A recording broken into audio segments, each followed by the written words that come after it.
Y ahora bien, sin más preámbulo, voy a permitir la semblanza curricular del maestro que iniciará esta charla, que es, como ya lo mencioné, el doctor Luis José Béjar Rivera, a quien me permito felicitar por el artículo que publicó sobre el tema en mención. Me atrevo a decirlo, que es uno de los artículos que me inspiró a organizar este encuentro académico. Y bien, el currículum del doctor Luis José Béjar Rivera es muy amplio y duré muchísimo en intentarlo hacer de la forma más resumida posible. El doctor Luis José Béjar Rivera es licenciado en Derecho por el Instituto Tecnológico de Estudios Superiores de Occidente y es doctor en Derecho por la Universidad Panamericana Campus México. Es profesor e investigador a tiempo completo de dicha universidad y miembro del Sistema Nacional de Investigadores.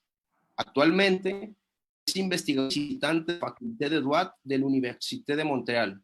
Es autor y coautor de diversos libros de derecho administrativo. Ahí tengo algunos del doctor Béjar, espero algún día me firme, y también ha publicado diversos artículos en revistas especializadas y ha dictado conferencias en distintos foros de diferentes países.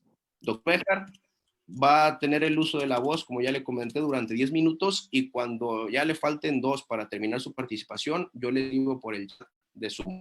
Entonces es un honor para nosotros que usted tiene el uso de la voz.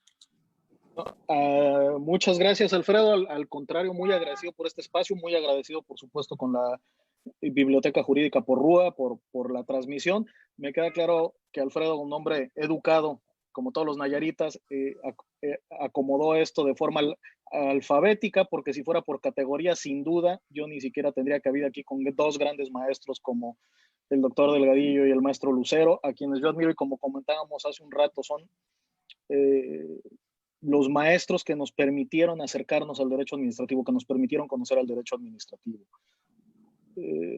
Por otro lado, hiciste mención de aquel artículo que ya tiene algunos años, me parece que fue de 2014, una cosa por el estilo, que me trae sentimientos encontrados en muchos sentidos, y ahora los voy a comentar algunos puntos. Sin embargo, tengo que decir que mi opinión al respecto de la supletoriedad del derecho civil, ¿cómo decirlo suavemente? De antemano me parece que no tendría que existir. Desde ahí tendría que partir. Me parece que es una de las grandes tragedias que se le ha cometido al derecho público, sobre todo en cómo el derecho público se comporta en nuestro país. En otros sistemas, con una nomodinámica más armada, más estructurada, tal vez pudiéramos admitir algunas cosas y algunas ideas, pero me parece que nuestro sistema de repente hace más daño que bien, y me parece que no es particularmente sencillo, me parece que más bien es un resabio histórico de decir que la supletoriedad corresponderá al derecho común, pero se nos olvidan algunos detalles importantes, o se nos han olvidado históricamente algunos detalles importantes. El primero de ellos es que el derecho administrativo es derecho común. Así como el derecho civil es el derecho común del derecho privado, el derecho administrativo es el derecho común del derecho público. El derecho administrativo tiene una riqueza enorme por sí mismo, y es un derecho que para muchos autores, esto tiene una escuela, en la escuela italiana es muy atractivo esta postura, que muchos argentinos la comparten, que es un derecho procedimental o un derecho procesal.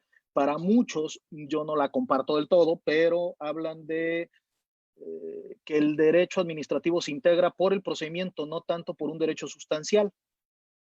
El derecho sustancial como tal corresponde a una multiplicidad de derechos especiales, ¿no? Derecho fiscal, derecho ambiental, derecho energético, derecho a la propiedad intelectual, derecho migratorio, en fin, pónganle las etiquetas que quieran, ¿no? De las distintas disciplinas, muchas de ellas completamente autónomas, pero todas siguen teniendo como punto común que al final del día se tienen que ceñir a ese procedimiento administrativo que es común a todas las materias, y tienen que seguir las reglas y los principios rectores del derecho administrativo. Algunas excepciones, por supuesto, ¿no? En materia de derecho disciplinario, derecho sancionador, derecho contravencional, nuestra Corte hace muchos años se pronunció por decir que aplicaban más bien los principios del derecho penal. Esto, sabemos, es una cuestión bastante debatible. En el derecho administrativo están las dos grandes escuelas, los que dicen que los principios del derecho penal son los aplicables al derecho sancionador, y los que decimos que los principios que deberían ser aplicables son los principios del derecho administrativo, entendiendo que en el sancionador sigues hablando de administrados por una parte y por otra parte estás hablando de efectivamente funcionarios públicos, pero en su posición de sujeto pasivo del acto administrativo. Entonces, la regla más antigua del derecho administrativo es la interpretación o el principio de la solución más favorable. Es decir, la forma de interpretar el derecho administrativo siempre tiene que ser, y la forma de operar el derecho administrativo siempre tiene que ser bajo la idea de la solución más favorable. Desafortunadamente, ¿qué pasó en el camino? Y yo sé que parece que me estoy desviando un poco del tema, les prometo que no tanto como suena. ¿Qué pasó en el camino? Que el siglo XIX, finales del siglo XIX, que es donde realmente se gesta el derecho administrativo, fueron los grandes institucionalistas los que triunfaron en estos debates de finales del siglo XIX, principios del siglo XX. Pongo el caso del famosísimo debate entre Gaston Yes, por un lado, y por otro lado el profesor Maurice Auriu. Maurice Auriu, un humanista, siempre habló de una interpretación principial del derecho administrativo, siempre habló de una interpretación a favor del particular. Los alemanes lo entendieron muy bien desde sus grandes autores clásicos como Stein, Mayer, Forshoff, Moll, y algún otro que se me puede, muchos que se me pasan, por supuesto. Y de algún modo la posición teórica que más se privilegió fue la de Gaston Yes y León Duguy, los grandes institucionalistas. Entonces, y tuvo un auge importante en Europa, que es de donde nosotros asumimos el derecho administrativo, el derecho público. Por supuesto, el profesor alemán Adolf Merck, un desarrollador de la teoría del Estado policial, de tal manera que siempre se privilegió un régimen, no siempre se privilegió un modelo que acompañaba a la administración, no tanto un modelo que acompañaba al administrado. Entonces, dentro de toda esta nube o esta maraña histórica que estoy tratando de dibujar, ¿qué pasaba? Era muy nuevo el derecho público, era muy nuevo el derecho administrativo, estaba en franca construcción. Simplemente los franceses, para admitir un derecho administrativo, tardaron 100 años. A partir de la Revolución Francesa hasta 1873 con Blanco, en el caso Blanco, que ya realmente es donde se regula o donde se consagra en una jurisprudencia la existencia de un derecho administrativo. Curiosamente, los italianos tenían mejores constructos de unos 20, 30 años atrás. Sin embargo, ¿qué pasaba? Todo el derecho de la época era interpretado en función del derecho civil. Acuérdense que el derecho civil, específicamente el Código Civil de Napoleón y el Código Civil prusiano, tenían la intención de consagrar todo comportamiento humano.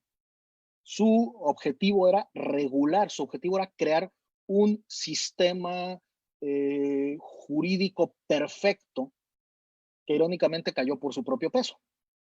De tal manera que la intención era de que el Código Civil no tenía que interpretarse, tenía que aplicarse. De ahí viene la famosa frase de Napoleón, dice: Dios guarde de los jueces a mi código. Porque él decía que el juez tenía que limitarse a aplicar, no interpretar. Y así fuimos entendiendo muchas partes. El derecho público también, desde cómo entendemos el principio de legalidad, me parece de una visión un poco incompleta, un poco parcial.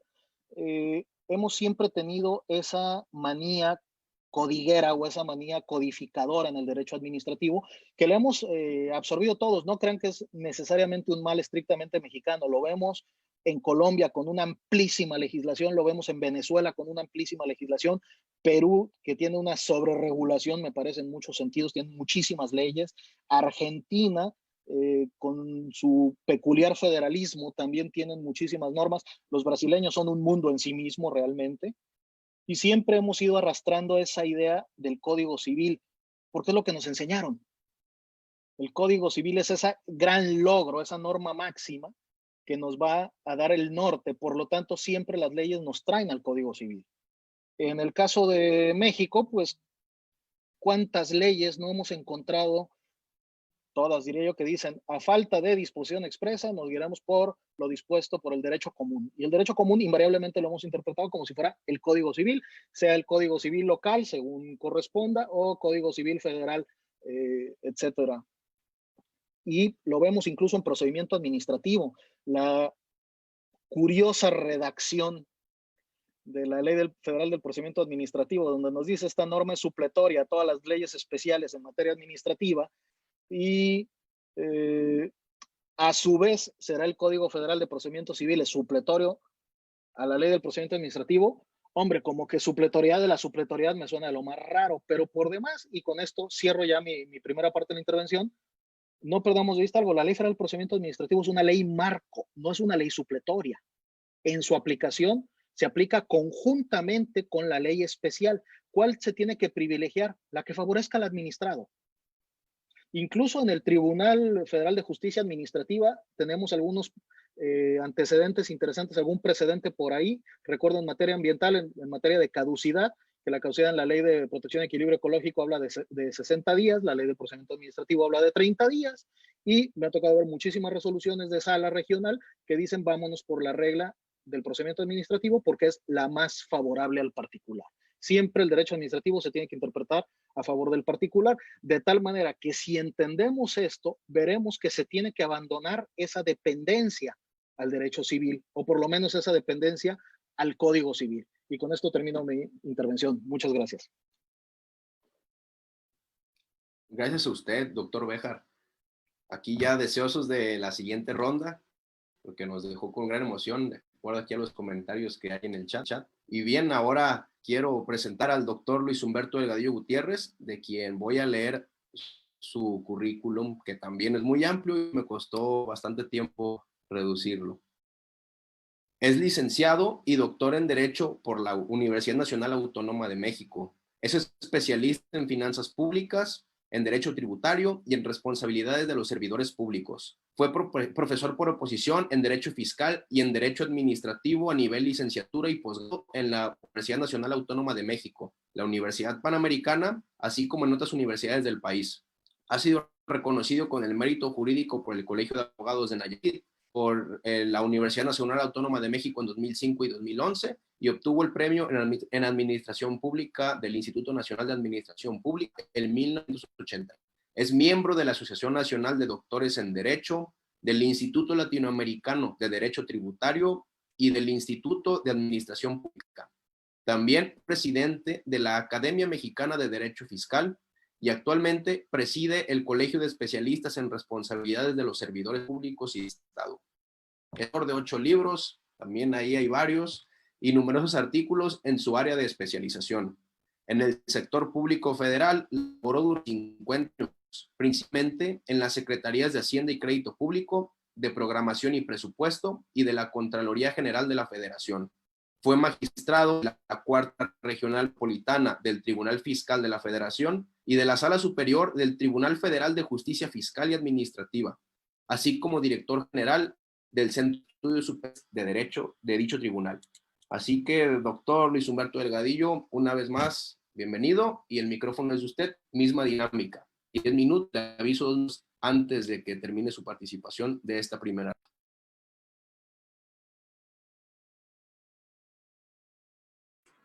Bueno, yo creo que ahora sí ya funciona el micrófono. Muy buenas tardes a todos. Muchas gracias, Alfredo, por esta invitación que me honra, me saca de ese letargo, además de estos 3 meses encerrado, bien custodiado por una señora que por ahí anda. Y me da la oportunidad de ver y convivir con grandes amigos, muy entrañables amigos. Compartir además el micrófono con Luis José, que es un gran amigo. Es más, me voy un poco más allá. Realmente es hijo de un hermano mío, porque su padre y yo fuimos muchachos traviesos del barrio que andábamos por ahí, por acá, y pues hay un cariño muy entrañable de hace ya algunos ayeres. Y en particular, bueno, pues, ¿qué puedo decir? como también, y aquí sí, el hijo de un hermano mío, que es Alfredo Delgadillo, que también como coordinador, pues me da mucho gusto compartir. Y cierro este agradecimiento, pues compartir con mi compadre Lucero, que es coautor, compañero del magistrado del Tribunal Fiscal, y pues compañero de un montonal de vivencias, básicamente intelectuales, porque es muy serio, es muy calmado mi compadre Lucero. Pero bueno, esta vivencia me resulta muy importante, y el estar con un tema de hablar de la supletoriedad del derecho administrativo con alguien que ha escrito en relación a ello, pues me hace necesario nada más puntualizar algunos aspectos que creo que es fundamental. Si hablamos de la supletoriedad del derecho civil, en respecto del derecho administrativo, tenemos que considerar el tiempo de vida de uno y de otro. El derecho por autonomacia, el derecho antiguo o el primer derecho, bueno, pues el derecho civil, y de allí parten muchas derivaciones, y por eso mismo se dice que el derecho civil viene a suplir a muchas ramas del derecho. La realidad es que son dos aspectos que es importante señalar. El derecho administrativo necesita apoyarse, integrarse con una serie de principios, elementos, bases que vienen, pero no del derecho civil. Las tiene el derecho civil porque se ha apropiado de ellas. El derecho civil ha tomado de la teoría general del derecho un gran número de disposiciones, y entonces por eso luego se dice que el derecho civil viene a suplir algunas otras ramas del derecho que son más nuevas. Por la realidad es que son disposiciones de la teoría general del derecho que se ha apropiado el derecho civil. Entonces, sí es cierto que en muchos aspectos el derecho civil viene a suplir elementos, situaciones que regula el derecho administrativo por una razón que es muy explicable.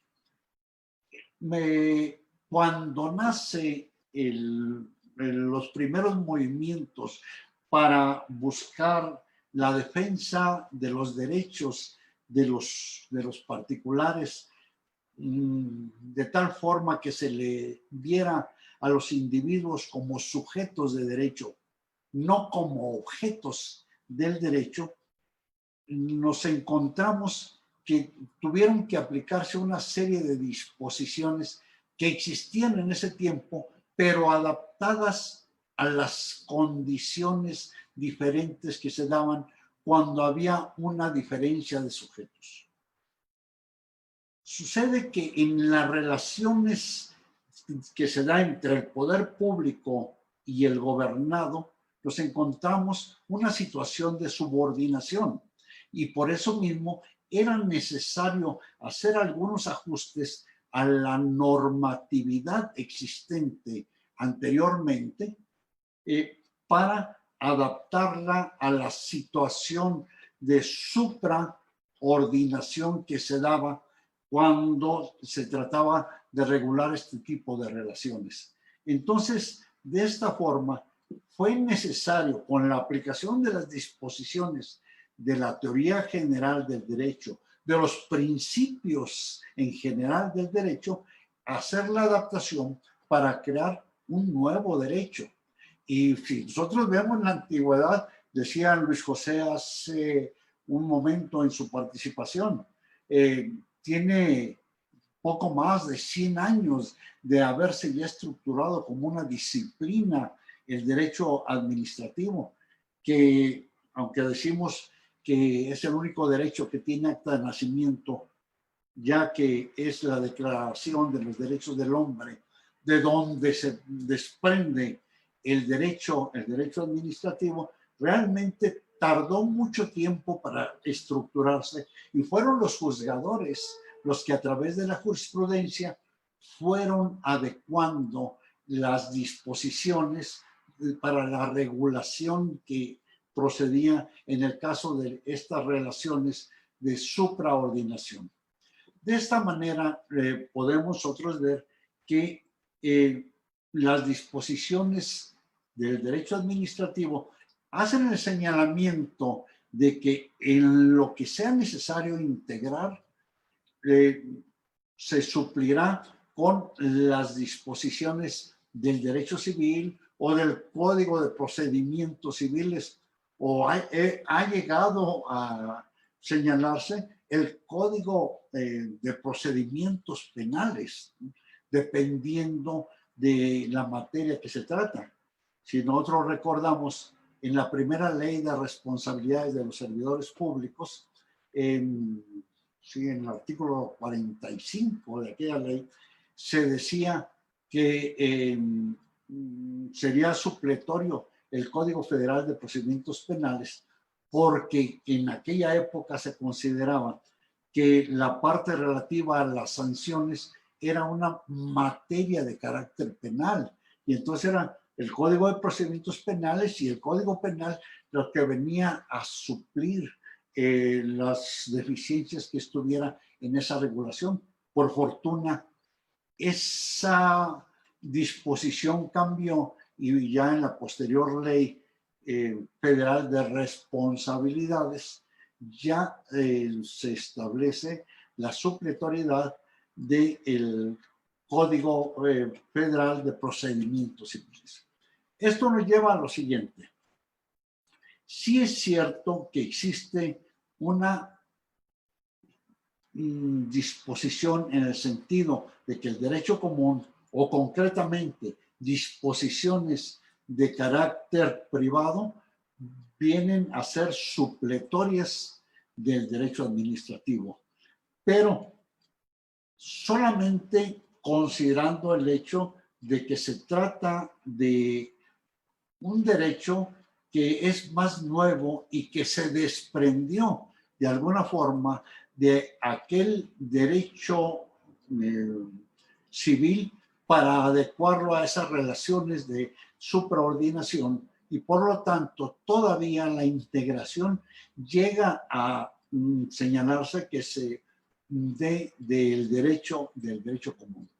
Sin embargo, no podemos olvidar que la supletoriedad se da en función de los principios generales del derecho, y que el propio derecho civil ha tomado muchas disposiciones de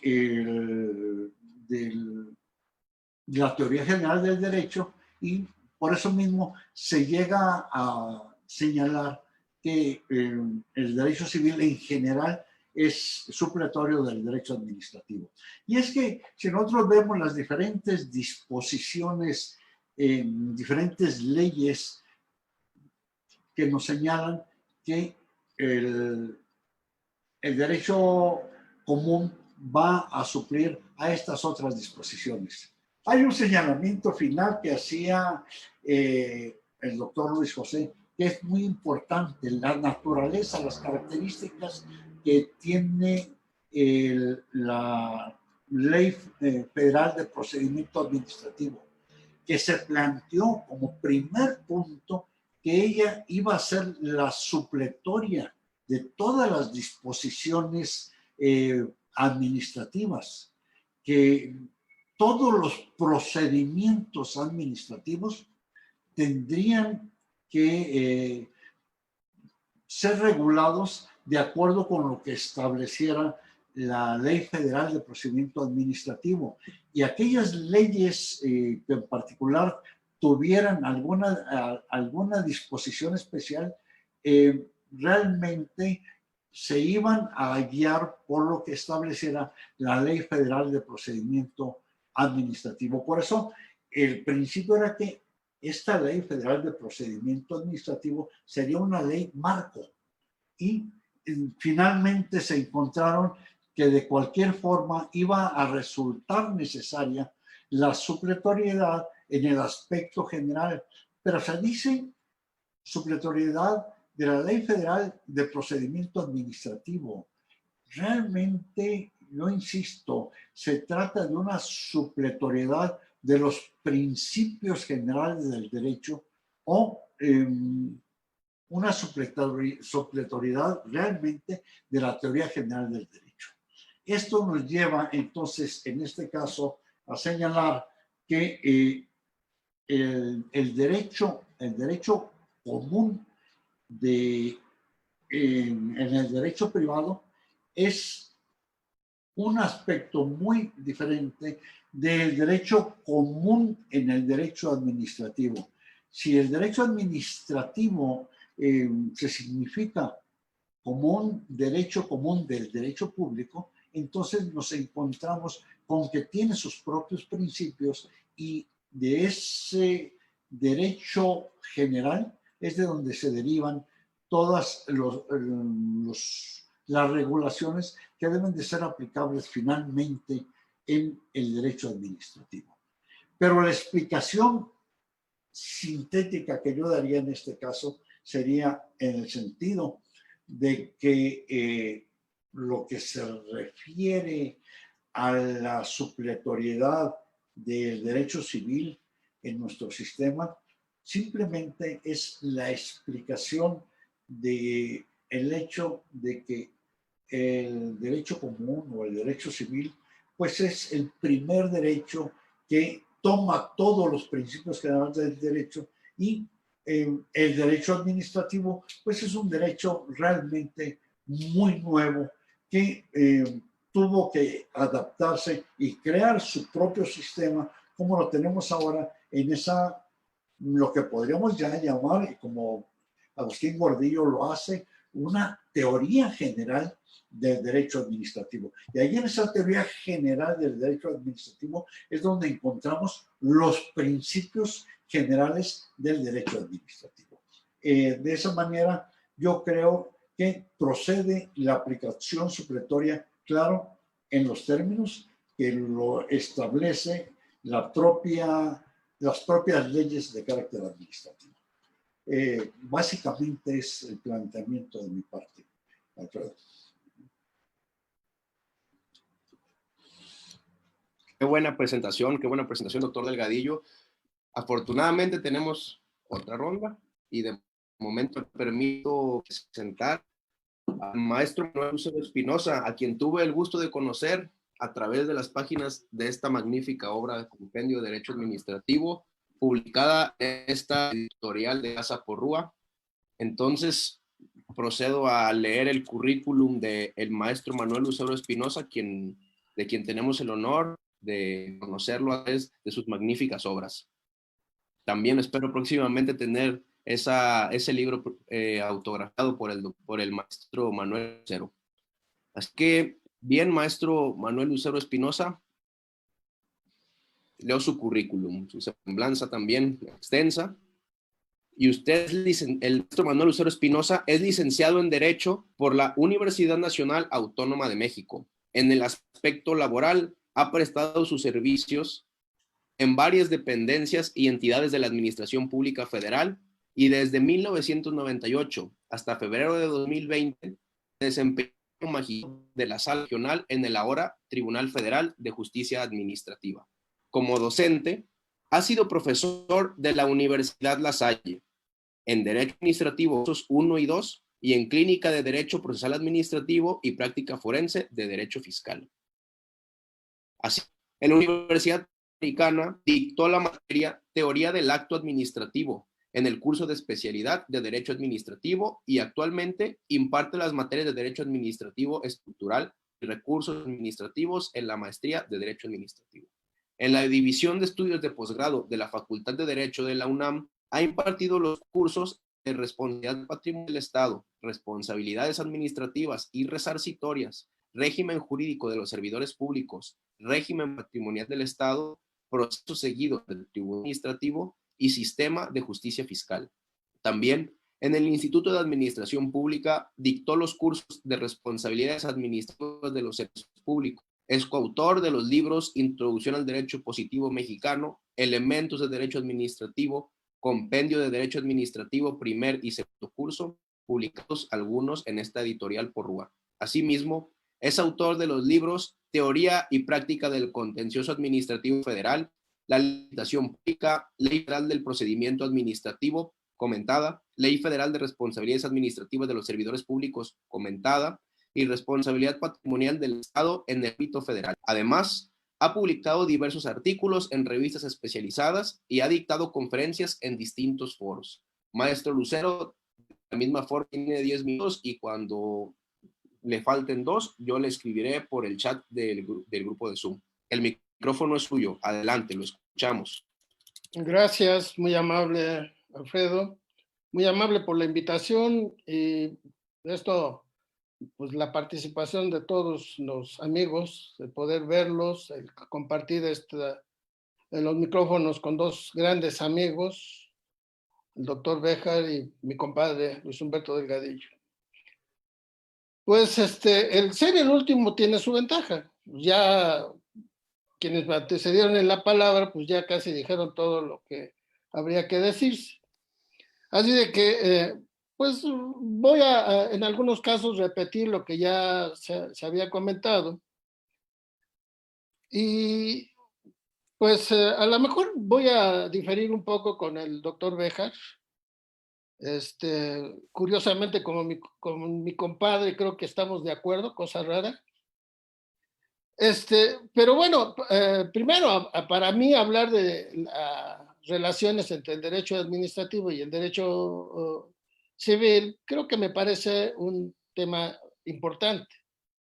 En segundo lugar, como ya los comentaron mis queridos amigos que me antecedieron en la palabra, pues hablar de las relaciones entre el derecho civil y el derecho administrativo, pues es hablar por un lado de un derecho milenario, el Código Civil, el derecho civil, y un derecho centenario como es el derecho administrativo. Ya ellos lo han explicado ampliamente. Y solo me resta decir que esta situación pues, se presenta en el mundo occidental solamente en el sistema continental europeo, es decir, el sistema romano canónico. Porque en el sistema anglosajón, pues la cosa es totalmente diferente. Mi compadre Luis Humberto Delgadillo había hablado de las reacciones antiabsolutistas que de alguna manera dieron origen al Estado de Derecho. En el sistema continental, pues todos sabemos, Francia, la Revolución Francesa es la que termina con el absolutismo y da pie al establecimiento del Estado de Derecho. Sin embargo, bueno, en los sistemas anglosajones la cosa pues fue diferente porque allá tanto la revolución inglesa, como la guerra de independencia, la revolución inglesa de 1688 y la independencia de los Estados Unidos de 1776, el Estado de Derecho, pues a diferencia de francés, que digamos está sometido al derecho administrativo, en los sistemas anglosajones, pues estuvo sometida al derecho civil. Casi todo el siglo XVIII y principios del siglo XIX, en los sistemas anglosajones, pues no existía un régimen administrativo, de ahí que se hablara de países con régimen administrativo y países sin régimen administrativo. Ya Rafael Entrena Cuesta, en uno de sus libros, pues ya menciona que en la actualidad, pues el derecho administrativo ha alcanzado una globalización y ya a mediados digamos, del siglo XX, pues el derecho administrativo en los países anglosajones ya ha echado raíces. Y entonces, bueno, esa por un lado. Por otro lado, también ya lo habían explicado, el derecho civil y el derecho administrativo pues tiene diferentes formas de relacionarse. En el derecho civil es de coordinación, el derecho administrativo es de supraordenación y también pues tienen diferentes fines o finalidades. Pero bueno, yo creo que cuando se habla de las relaciones entre el derecho administrativo y el derecho civil, hay que tomar en cuenta dos consideraciones. Primero, la relación del derecho administrativo con el derecho civil, que es una cosa, el derecho civil en el sentido de la ciencia que estudia precisamente esa rama de la judicatura, esa rama jurídica, y por otro lado, el hablar de la ley civil, es decir, del Código Civil, porque son dos instituciones diferentes. Cuando hablamos del derecho civil, pues normalmente nos referimos a la ciencia, a la ciencia jurídica, y su aplicación en el derecho administrativo se refiere a lo que ya han comentado mis compañeros, es decir, a la aplicación de los principios que rigen o que están contenidos en el derecho civil y que de alguna manera el derecho administrativo los toma en cuenta con las características propias de este derecho público, con la idea de que el derecho administrativo pues también tiene principios y que los principios del derecho civil tendrían que adecuarse cuando se utilizan a las exigencias del derecho administrativo. Y como ejemplo, pues tenemos un sinnúmero de instituciones jurídicas de carácter civil que se aplican al derecho administrativo. Basta recordar el concepto de persona, el concepto de responsabilidad, el concepto, por ejemplo, de eximientes de responsabilidad que toma en cuenta la ley de responsabilidad patrimonial del Estado, que son pues, que técnicamente copiadas del Código Civil o del derecho civil. Tenemos como, por ejemplo, también los conceptos de acto administrativo que inspiran precisamente, de acto jurídico que inspiran precisamente la idea del acto administrativo. Y en fin, una serie de principios que son tomados de los principios del derecho civil aplicados al principio o a los principios del derecho administrativo. Por otro lado, hablar de la ley civil, del Código Civil, pues esto nos lleva a la idea de que precisamente en estos cuerpos normativos existen un sinnúmero de instituciones administrativas que no deberían de estar en la ley civil. Por decir algo, habría que ver sobre la personalidad del Estado, que están en el artículo 25, la competencia y los actos del registro civil, la expropiación, que también se menciona en el Código Civil, los bienes de dominio público que también están ahí, la expropiación y restricción de cosas notables, que más que nada son cuestiones administrativas, la ocupación de la propiedad de minerales, las limitaciones y servidumbres públicas, el derecho de casa, la propiedad de las islas, es decir, todos estos aspectos que tiene el Código Civil, que lejos de ser normas de derecho privado, pues son normas de derecho público, normas de derecho administrativo. Y bueno, ya de alguna manera también habría que ver que el derecho civil en sus relaciones con el derecho administrativo, pues podríamos verlas a través de tres supuestos diferentes. Uno, cuando los principios o las normas del derecho civil se aplican al derecho administrativo por analogía o derivada de los principios generales que se establecen en el derecho civil, que como ya lo había yo comentado, bueno, tienen que adecuarse a las condiciones y a las características del derecho administrativo. En segundo lugar, tenemos la aplicación directamente de normas administrativas, de normas contenidas en los códigos civiles por remisión expresa de las leyes administrativas, que ya también mis compañeros han hecho mención, y que en esto pues vemos que casi todas las leyes pues se refieren precisamente, las leyes administrativas hacen una remisión expresa a la aplicación supletoria del Código Civil.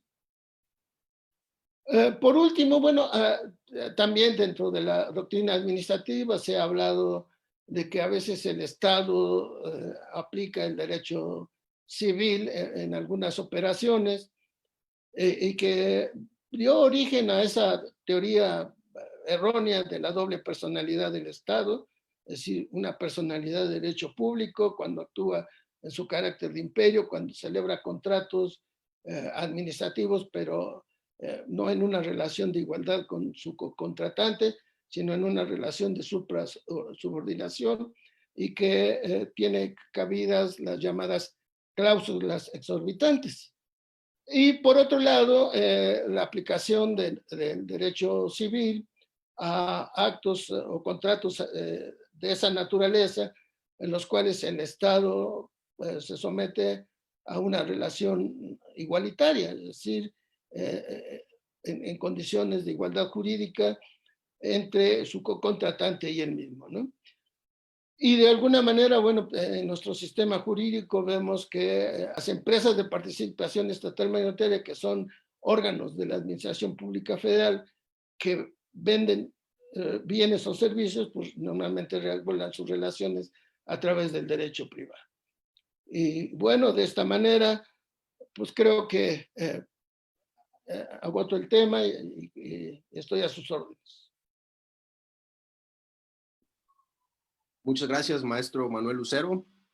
En la siguiente ronda continuamos con usted. A continuación, la última participación de este primer apartado del doctor Luis José Béjar Rivera. Adelante, doctor. Muchas gracias, Alfredo. Y como siempre, nuevamente reitero mi admiración y agradecimiento a los grandes maestros con los que me ha tocado compartir en este momento. Verdaderamente es de donde cuando más aprende uno es cuando escucha a los maestros.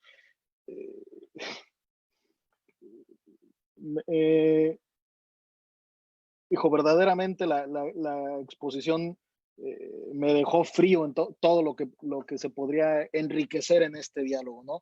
Me encantó la distinción del maestro Lucero en cuanto a distinguir si estamos hablando de supletoriedad del Código Civil o si estamos hablando de supletoriedad del derecho civil. Por supuesto, muy alineado con lo que mi querido maestro, el doctor Delgadillo, también señaló sobre cómo las instituciones nacen, lo cual no me atrevo a negar, por supuesto, cómo nacen todas del derecho civil, y efectivamente la distinción que hicieron respecto de un derecho milenario, como es el derecho civil, contra un derecho que ni siquiera llega a los 300 años, en el mejor de los casos, como es el derecho administrativo, dependiendo cuando tomemos la fecha de cumpleaños, ¿no? Para la mayoría de los autores reconocen que es Blanco en 1873. Hay algunos estudios previos, el caso de Giuseppe Cridis en Italia, por supuesto, es un estudio muy interesante, y uno no tan conocido que es el de Alexandre Vivant, que se llama Etude Administrative, que se publicó por allá de 1747, si la memoria no me traiciona, que es un manual o es un texto más de administración pública que de derecho administrativo. Ahora, pero sí me ha dado pauta esto para algunas reflexiones adicionales. Yo al inicio de mi primera participación dije que el tema de la supletoriedad me provocaba sentimientos encontrados, y así como expliqué que no debería de haber supletoriedad del Código Civil, y debería de haber en general un divorcio al momento de aplicar las leyes administrativas, al momento de que los operadores jurídico-administrativos apliquen el derecho, debería de haber un divorcio en términos generales del derecho civil, cosa que sí, en virtud de muchas de sus instituciones, es muy complicado porque las hemos heredado de ahí. Simplemente para muestra basta un montón. La sistemática original del derecho administrativo ya no, me parece que ya no del todo vigente, pero sí su sistemática original, que fue la de Otto Mayer, con su derecho administrativo alemán, es aquel primer gran tratado de derecho administrativo alemán, pues se inspiró, por supuesto, en la división tradicional del estudio del derecho civil francés. Es una peculiaridad y en gran medida es que de ahí tomamos la forma en que se distinguen las categorías. Y mis sentimientos encontrados se presentan cuando recuerdo lo que los filósofos del derecho, los epistemólogos nos recuerdan, que el derecho es uno. Entonces, hablar de una separación entre derecho público, derecho privado, en algunos sistemas, con el derecho social que lo pretenden separar, suena un contrasentido por esta misma naturaleza de ese derecho unificado o de ese derecho comunidad, siguiendo alguna idea kelseniana por ahí. Entonces sí me genera un cierto ruido, sí me genera, insisto, sentimientos encontrados en cuanto a si efectivamente existe o puede existir este divorcio. No, para mí es un tema de evolución. Efectivamente, como mi querido maestro Lucero señaló, en el derecho anglosajón parece nunca haber sido un problema, aunque los estudios más nuevos, me estoy pensando, por ejemplo, el caso de Denis Lemieux, Patrice Garand, que son autores canadienses, el caso de Philip Hamburger en Estados Unidos, el caso de Peter Strauss,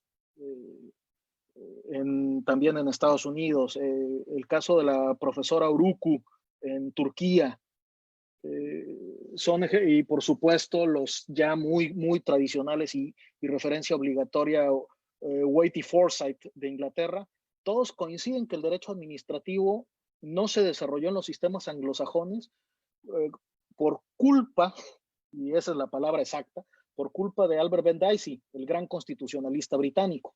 De hecho, hablan los autores hablan de un paradigma diceyano, que fue lo que impidió que el derecho administrativo surgiera en los sistemas anglosajones, porque era como si fuera verdad revelada, ¿no? Era un dogma de fe para los sistemas anglosajones que estuvo vivo hasta los años 20, 30, que fue cuando empezaron a estudiar. El profesor Wade, que ya tiene, me parece que está cerca de los 100 años, o si es que no, ya jubilado desde hace muchos, el profesor Forsyth, recientemente jubilado también, han trabajado mucho con la base de este paradigma también, y que heredó al Commonwealth, heredó a Canadá, heredó a Estados Unidos, heredó a Australia, heredó a la India, por supuesto, mucha influencia sobre los turcos también, pero no fue tanto porque concentraran en un derecho civil, porque también sabemos que es bastante reducido su visión de derecho civil.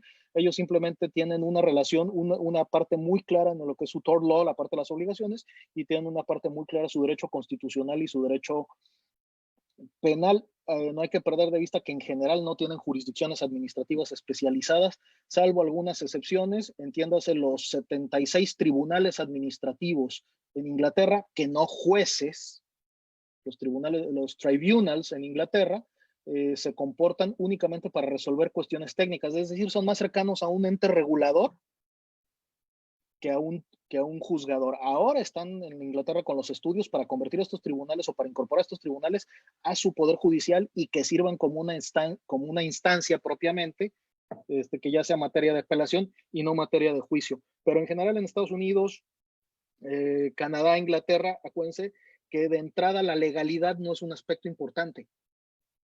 No les importa. Entonces, para ellos, esta forma más natural, más consuetudinaria del derecho es mucho más, como si los maleable, mucho más soluble, porque ellos seguían bajo dos reglas, bajo el principio de razonabilidad y bajo el principio de justicia natural. Es decir, es frecuente encontrar una resolución, un stare decisis en Inglaterra o en Canadá, que diga, aunque la actuación de la administración sea contraria a la norma, pero su medida fue razonable, entonces la medida se sostiene.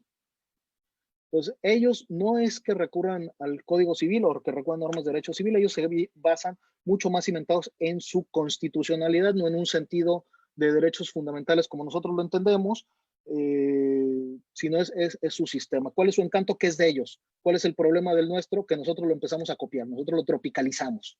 A partir de lo que heredamos de los franceses, de los españoles, y de los españoles depende si venían de los franceses o venían de los alemanes, y eso nos fue cambiando las cosas.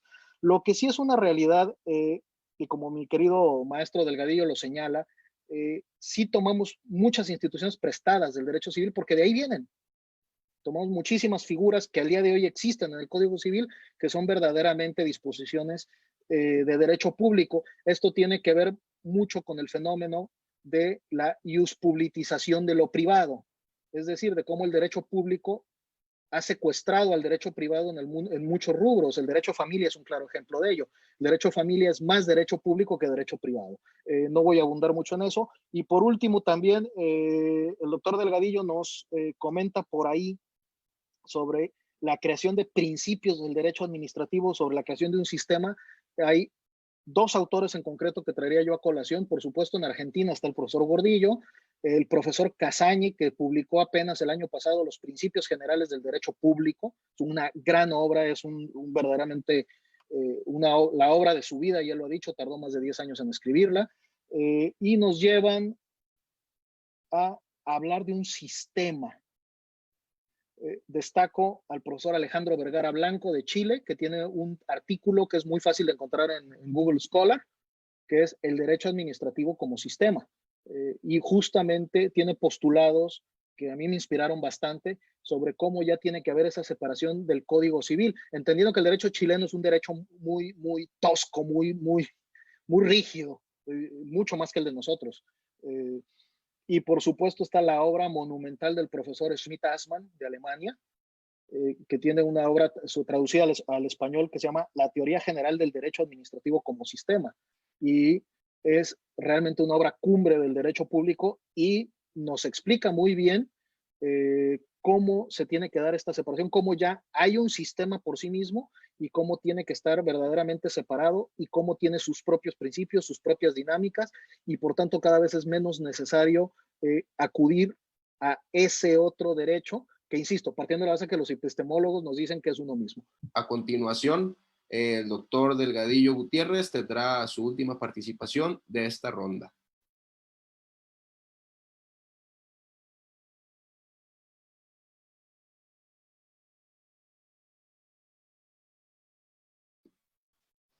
Doctor Delgadillo, su micrófono y su cámara encendida, por favor.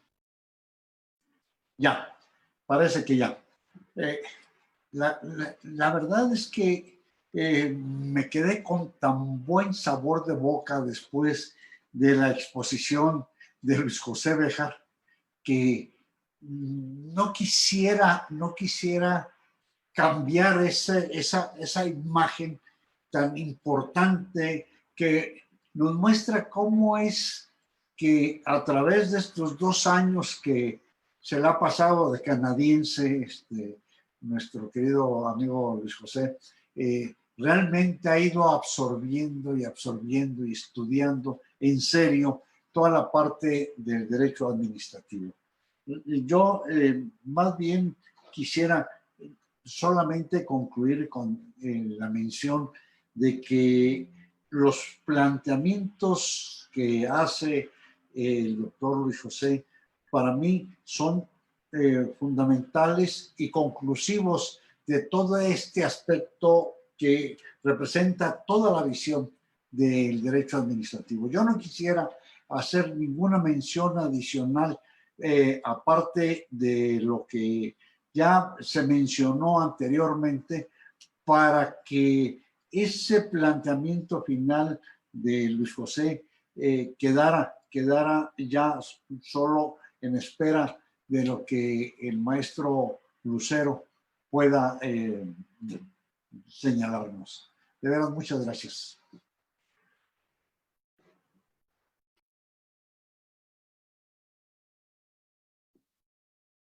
Entonces, maestro Manuel Lucero Espinosa tiene el uso de la voz durante 10 minutos y de la misma forma yo le aviso cuando le falten 2 para terminar su participación de esta primera ronda. Adelante, maestro, lo escuchamos.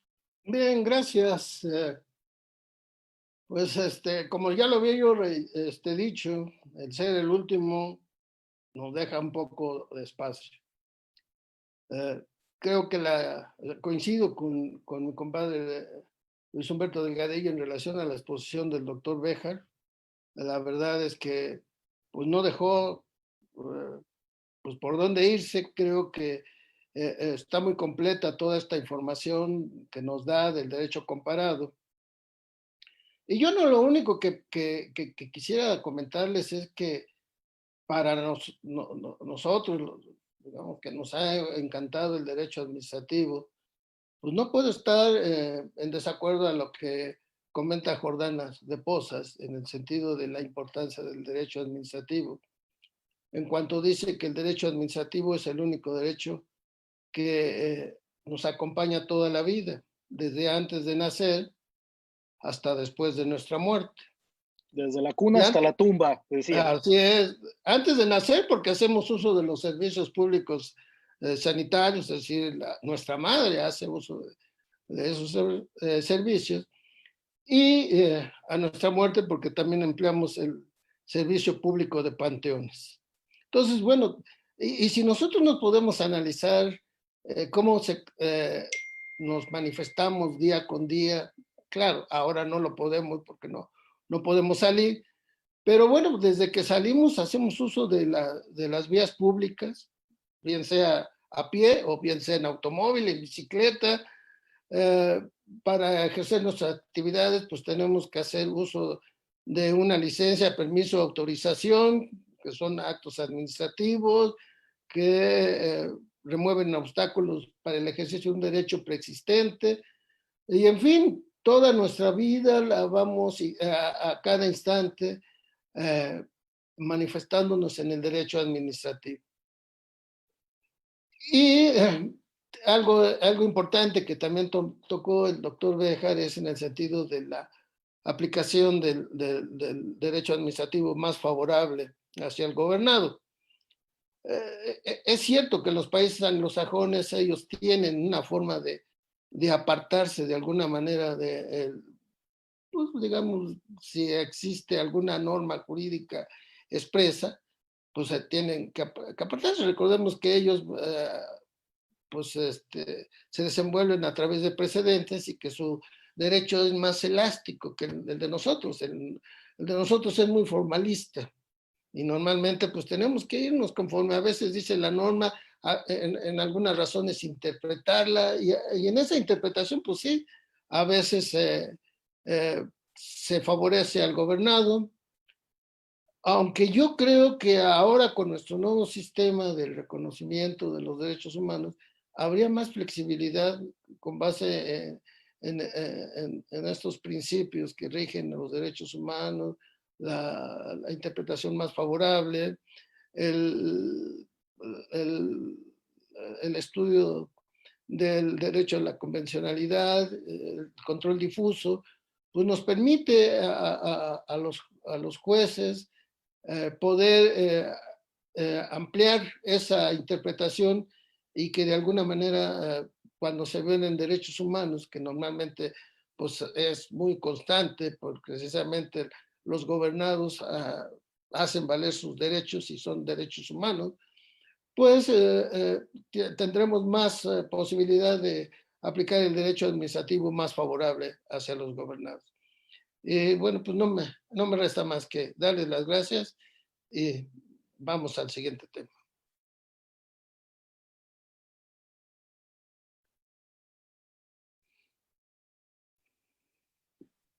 Muchas gracias, maestro Manuel Lucero, por sus 2 participaciones. Nos dejan muy contento y son unos puntos de vista que nos dejan nutridos por su reciente últimos días como magistrado en el tribunal, una óptica desde la práctica, y estamos muy contentos con que nos haya dado sus conocimientos.